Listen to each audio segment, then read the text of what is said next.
Hello friends, welcome to more creative. दोस्तों, आज 24 जून दिन मंगलवार है, वही हिंदी महीना आषाढ़ और कृष्ण पक्ष की चतुर्दशी है।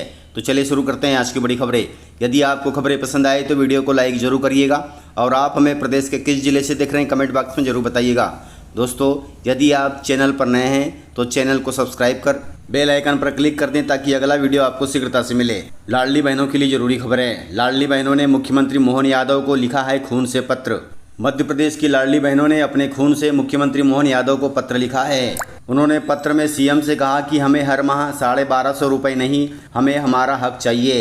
ये लाडली बहनें हैं जो शिक्षक भर्ती 1 की वेटिंग उम्मीदवार हैं। प्रदेश भर से भोपाल आए इन बहनों ने अपनी तुरंत नियुक्ति की मांग भी की है। शिक्षक भर्ती वर्ग की वेटिंग उम्मीदवारों में बड़ी संख्या में ऐसी महिलाएं शामिल हैं जिन्हें लाडली बहना योजना का लाभ मिल रहा है। लाडली बहनों का आरोप है कि चुने जाने के बावजूद भी उन्हें अभी तक नियुक्ति नहीं दी जा रही है। आपको बताते चले कि शिक्षक भर्ती 2023 में कुल 8,720 पदों पर भर्ती होनी थी। वहीं शिक्षा विभाग ने इनमें से 5,053 पदों पर ही नियुक्तियां की, जबकि 2,901 पद अभी भी खाली हैं। इसी बीच दिसंबर 2024 में शिक्षा विभाग में करीब 60,000 टीचर्स के पद स्वीकृत किए गए।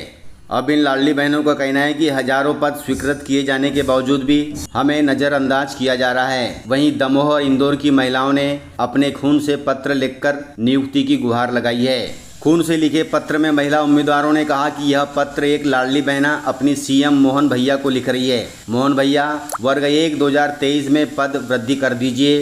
वहीं लाडली बहनों की पीड़ा समझिए, हमारे हक के लिए कुछ करिए और हमें नियुक्ति दीजिए। अब मुख्यमंत्री मोहन यादव इनके पत्र पर क्या फैसला लेते हैं वह देखना होगा।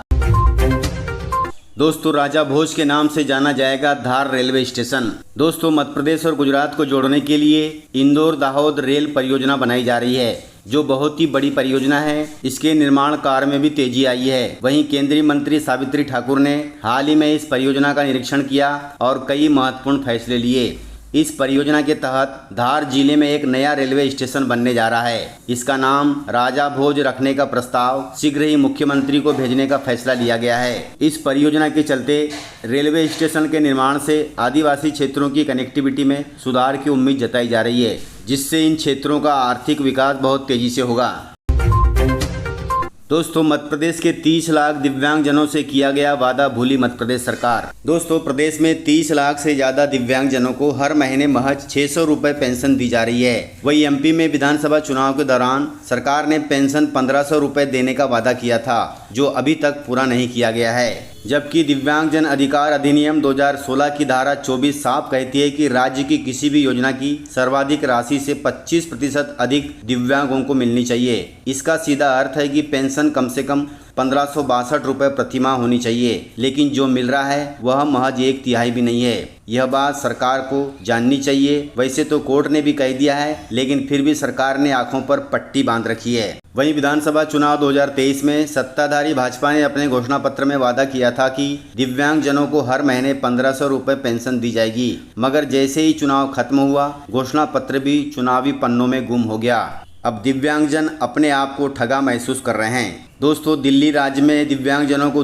3000 रुपये महीने की पेंशन मिलती है। वहीं झारखंड में दिव्यांगजनों को 1000 रुपये पेंशन मिलती है। हरियाणा में दिव्यांगजनों को 3250 रुपये हर महीने पेंशन मिलती है। वहीं बिहार में 1100 रुपये पेंशन मिलती है। पंजाब में भी 1500 रुपये दिव्यांगजनों को पेंशन मिलती है। लेकिन मध्य प्रदेश में सबसे कम, वह भी 600 रुपये महीने की पेंशन मिलती है। सरकार को इस पर संज्ञान लेना चाहिए और अपने वादे को पूरा करना चाहिए।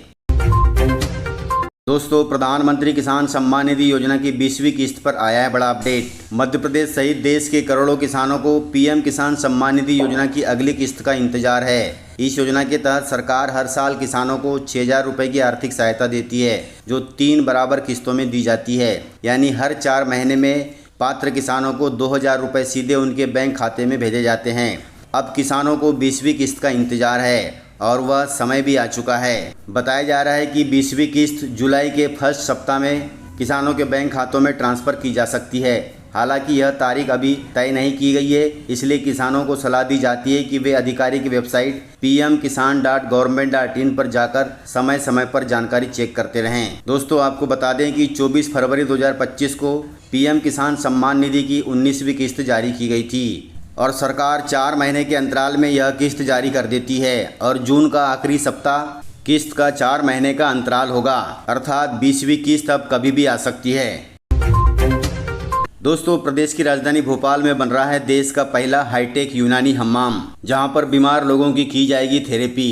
दोस्तों, मध्य प्रदेश सरकार देश का पहला आधुनिक यूनानी हम्माम अर्थात बाथ थेरेपी सेंटर भोपाल में बनाने जा रही है। यूनानी चिकित्सा पद्धति का यह अहम हिस्सा अब वैज्ञानिक तथा तकनीकी रूप से विकसित किया जाएगा। इसके निर्माण में 3 करोड़ रुपए खर्च होंगे, जिसकी डीपीआर तैयार कर आयुष विभाग को भेजा गया है। दोस्तों, आपको बता दें कि यह परियोजना लगभग 6 महीने की मेहनत से तैयार की गई है। इसका उद्देश्य न केवल पारंपरिक चिकित्सा पद्धति को सशक्त करना है, बल्कि मध्य प्रदेश को मेडिकल टूरिज्म का हब बनाना भी है। वहीं आयुष विभाग के अधिकारियों के अनुसार यह हम्माम पूरे देश के लिए एक मिसाल बनेगा। इस हम्माम में 3 चरणों में रोगियों की थेरेपी होगी।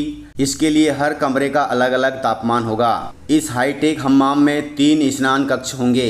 पहले स्नान कक्ष का टेम्परेचर 36.5 डिग्री सेल्सियस होगा, दूसरे का 42 से 45 और तीसरे का 50 डिग्री सेल्सियस होगा। हर कमरे में रोगियों को 10 से 15 मिनट रखा जाएगा। इनसे उनकी बाथ थेरेपी होगी, जिससे वे रोग मुक्त होंगे। दोस्तों, मध्य प्रदेश के इन जिलों में होगी मूंग और उड़द की समर्थन मूल्य पर खरीदी। दोस्तों, किसानों के लिए खुशखबरी है। ग्रीष्मकालीन मूंग और उड़द की एमएसपी खरीदी के लिए 19 जून से पंजीयन शुरू हो चुके हैं। आप अपने नज़दीकी पंजीयन केंद्र पर जाकर 6 जुलाई तक पंजीयन करा सकते हैं। पंजीयन की अंतिम तिथि 6 जुलाई रखी गई है। उसके बाद 7 जुलाई से खरीदी चालू हो जाएगी, जो 6 अगस्त तक चलेगी। इस बार मूंग का समर्थन मूल्य 8,682 रुपये प्रति कुंटल तथा उड़द का 7,400 रुपये प्रति कुंटल तय किया गया है। प्रदेश के जिन जिलों में मूंग की खरीदी होगी वे इस प्रकार से हैं: देवास, सागर, गुना, खंडवा, नर्मदापुरम, नरसिंहपुर, रायसेन, हरदा, सीहोर, जबलपुर, खरगोन, कटनी, दमोह, विदिशा, बड़वानी, मुरैना, बैतूल, श्योपुर, भिंड, भोपाल, सिवनी, छिंदवाड़ा, बुरहानपुर, छतरपुर, उमरिया, धार, राजगढ़, मंडला, शिवपुरी, अशोकनगर, इंदौर, बालाघाट, सतना। इस प्रकार 33 जिलों में मूंग की समर्थन मूल्य पर खरीदी की जाएगी। वहीं उड़द की खरीदी जबलपुर, कटनी, छिंदवाड़ा, नरसिंहपुर, दमोह, पन्ना, मंडला, उमरिया, सिवनी, बालाघाट में उड़द की खरीदी होगी। इसलिए तिथि का ध्यान रखें और अपनी फसलों को सरकार को बेचें। दोस्तों, मध्य प्रदेश के सरकारी शिक्षकों के लिए कड़ा नियम लागू हुआ है। अब हर घंटे शिक्षकों को देनी होगी ऑनलाइन अटेंडेंस। मध्य प्रदेश के सरकारी स्कूलों में अब शिक्षकों के लिए स्कूल से गायब होना आसान नहीं होगा, क्योंकि अब इनकी ऑनलाइन अटेंडेंस हर 1 घंटे में लगेगी, जो 1 जुलाई 2025 से सभी शिक्षकों के लिए लागू हो जाएगी। दोस्तों, नई व्यवस्था में स्कूल में समय पर पहुंचने के बाद एक ही बार नहीं बल्कि हर कक्षा के बाद हर घंटे फेस अटेंडेंस दर्ज करनी होगी। स्कूल शिक्षा विभाग द्वारा विकसित नए पोर्टल के माध्यम से अब हर शिक्षक अपने हर मूवमेंट की डिजिटल जानकारी देंगे। विद्यालय में 1 घंटे के भीतर उपस्थिति दर्ज नहीं करने या आधे घंटे देर से पहुंचने पर आधा CL काटा जाएगा और इस प्रकार अटेंडेंस के साथ ही इसी पोर्टल से आपकी वेतन भी बनेगी। इसके अलावा शिक्षकों के साथ साथ अब छात्रों की उपस्थिति भी ऑनलाइन दर्ज की जाएगी। इसके लिए भी एक नया सॉफ्टवेयर तैयार हो रहा है, इसलिए सभी तैयार रहें। दोस्तों, सरकारी अस्पताल में जन्म लेते ही मिलेगा बर्थ सर्टिफिकेट। इसके लिए नया सर्कुलर जारी किया गया है। दोस्तों, मध्य प्रदेश के सरकारी अस्पतालों में जन्म लेने वाले नवजातों को अब जन्म प्रमाण पत्र के लिए लंबी प्रक्रिया से गुजरना नहीं होगा। इसके लिए राज्य के आर्थिक एवं सांख्यिकी संचालनालय ने सभी कलेक्टरों को एक अहम सर्कुलर जारी किया है। इस सर्कुलर में निर्देश दिए गए हैं कि अस्पताल से ही प्रमाण पत्र जारी करने की प्रक्रिया शुरू की जाए, ताकि आम लोगों को परेशान न होना पड़े। इस नई व्यवस्था से जन्म प्रमाण पत्र की प्रक्रिया पहले से ज़्यादा सरल हो जाएगी। वहीं अस्पताल से छुट्टी होने से पहले ही प्रमाण पत्र बनकर दिया जाएगा। दोस्तों, इस प्रकार से खबरें थी। यदि आपको खबरें पसंद आई हो तो वीडियो को लाइक, शेयर एंड सब्सक्राइब जरूर करें। तो मिलते हैं सर अगले वीडियो में, तब तक के लिए जय हिंद, जय भारत, जय MP।